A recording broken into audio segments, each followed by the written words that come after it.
What's up guys, this is Ellis, and today I thought I'd share with you 7 things that I see most commonly a lot of beginner producers doing wrong, I guess you could say. And these are things that I wish I'd learnt when I first started, so I thought I would share them with you guys. So the first thing, and probably one of the most important things that actually has a great impact on your mixes, especially in dance music, is reverb. Now, I see a lot of producers when they send me their stuff or when I'm just listening online that drench a lot of stuff in reverb because it is one of the first things that you'll learn how to use, and you'll stick it on a sound and go, whoa, like that sounds crazy, like it makes a huge difference.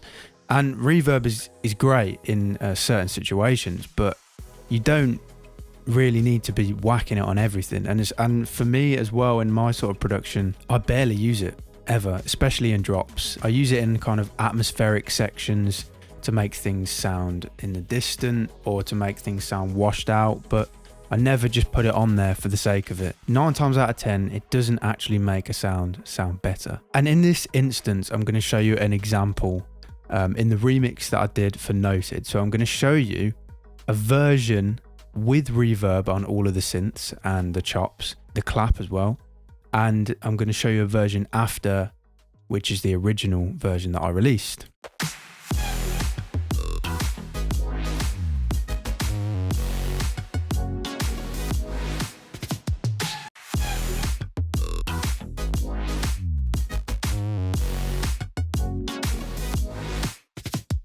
Without the reverb, it just sounds a lot tighter and a lot more glued together and punchy, and you instantly lose that as soon as you put reverb on. And I think you can especially notice it on the claps and the snares, because those are supposed to be driving tight solid things in your mix that are right up front. And when you add reverb to things, what it does is it makes them sound like they're in the distance. It puts something in a space. But when you're in a drop, whether you're doing EDM or just any type of dance music that has a lot of energy, reverb really takes away from that. I do use reverb in a certain way that is more mindful, and this is something that I definitely would advise. So when you're using reverb in dance music and in drops as well, more specifically, you want to use it as a technique to fill up space where there's gaps, or to kind of make things sound less robotic almost. What I'll show you now is me using this on the same Noted remix drop. I only use it in tiny little sections, and it's basically automating the reverb up in the gaps to kind of introduce a new sound or to just fill up space. And this way you don't lose the power and the upfrontness of your main sounds. So that's my little tip about reverb. The second thing I see a lot of producers doing is thinking that they need to add loads and loads of sounds to fill up space and make things sound big, and then it ends up just sounding like more messy. You need to make space for your sounds and be intentional where you want a sound to come in and out. You don't have to just chuck loads of stuff in. It's not like the more things you add, the better it is. Some of the best tracks that I've made are pretty minimal. When something sounds like it's busy, it's done in an intentional way where I'm making space for that specific sound. For example, in the sort of music that I make, the groove and the funkiness, if you want to call it that, is a large part of that. And that's achieved mainly by taking out sounds rather than adding sounds. With the bass lines, for example, I'm not adding a bunch of notes. So there's actually not that many notes in there.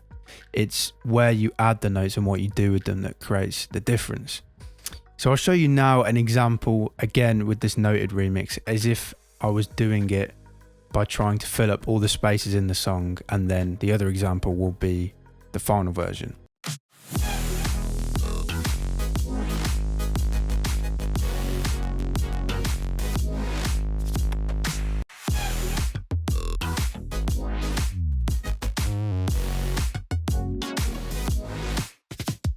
And a way to achieve this technique of removing stuff rather than adding stuff is to chuck all the stuff down on the palette first and just do what you need to do, and then go back and be like, you know, do I really need that note there? Do I really need that sound there? Just take it out. And just try to think in your mind when you're doing this that you want space. Like, space provides power. It allows the listener to focus on something rather than just hearing a load of noise. Even in bass house, even dubstep, there's a lot of space in these drops and stuff. And that's what creates the power and the energy that you feel. The next thing I want to talk about is transitions. And transitions, they might sound like something that is minor. For me anyway, when I listen to music and when I make music, it's a massive thing that I kind of take into consideration. What I mean by transitions is not necessarily just a little drum fill or a little crash or a little effects vengeance sound. What I'm talking about is how you use these transitions and how the music fits around the transitions. For example, when you're transitioning from a verse into a chorus or a pre-chorus into a drop or a build into a drop, you know, maybe that little gap that you have right before that section is really important to be able to introduce that section in the best way that you can. So whether that's you cut the chord off on that last bar, or everything stops on that last bar, or maybe the drums stop, something that just allows space. So to kind of explain what I mean here in the best way I can, I'm going to use the Noted remix again as another example. So there's a fill in the drop that goes into the B part of the drop on the second drop that is quite a distinctive fill and transition. So you know the drop's come to a close and you know it's going to go into another section. So here is the drop without the transition. So the first thing I did to kind of create this transition was I moved the kick back so it was hitting on the triplet beat, and then I added a crash on top of that. This kind of just signifies the end to that section. I then made the bass kind of dive down, so it sounds like if this was being played on a real bass, that phrase is just being finished playing.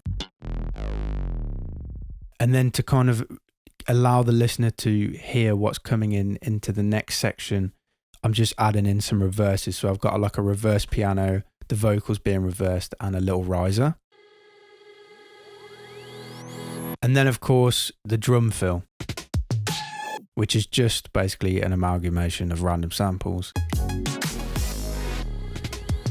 So you can hear how much difference that transition makes, and just to the quality of a record. Like, transitions is seriously a key part of introducing and outroing or getting rid of sections. I don't know what the right word is, but yeah, so there's transitions. The fourth tip I want to talk about is sample selection. And this might sound like quite an obvious thing to bear in mind, but the samples that you select in a record, whether that's a kick drum, a clap, or just anything, even a riser or just any audio file that you drag in, is going to have a dramatic effect on the record itself. And what I see a lot of producers doing is they drag in some samples that they think maybe sound okay, and then they process them. Like, they'll process the kick drum, they'll process the clap, and then they'll bust it all together and start processing that, EQing it, saturating it, compressing it, you name it.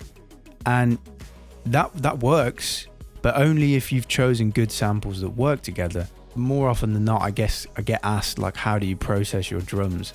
And honestly, I just don't. I just pick the right samples that sound good and that work together. So right now I'm just going to show you an example just of a simple house groove where the samples in the first instance I'm just going to have dragged in randomly and just put them together.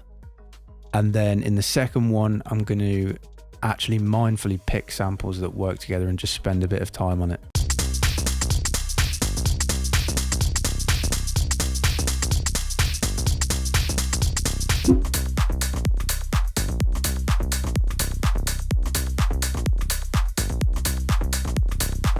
Another little tip is swing, and this really dramatically affects your mix, in my opinion. And this is kind of links to lining up transients, but I'll touch on that just after this. You can have swung grooves in a record, or you can have straight grooves in a record, or even triplet grooves in a record, or whatever kind of divisions you want. What you have to bear in mind is that if you decide to make your drop, for example, swung, where all the hi-hats are like swung and it's like a swingy house groove, then your bass needs to be swung as well, and the rest of your drums and the rest of your loops. Otherwise it's just going to sound like a massive mess. And it might not seem like a big deal, but once you start adding in more and more sounds and they all just don't align together, it's just going to sound clumpy, and you'll notice that your mix just won't sound tight. And it's not down to your mixing, it's just down to the transients not lining up with each other.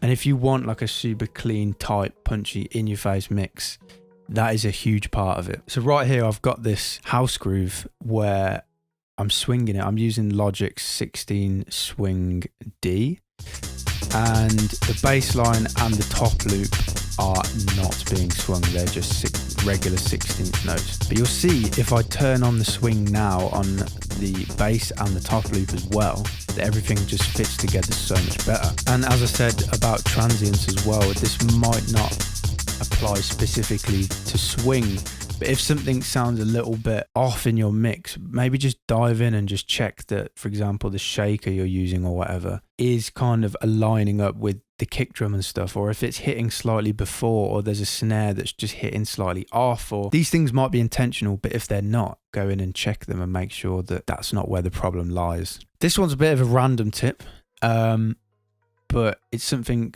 that I've seen producers do before, and they've asked me, you know, why does the verse or break in my track sound a little bit weird?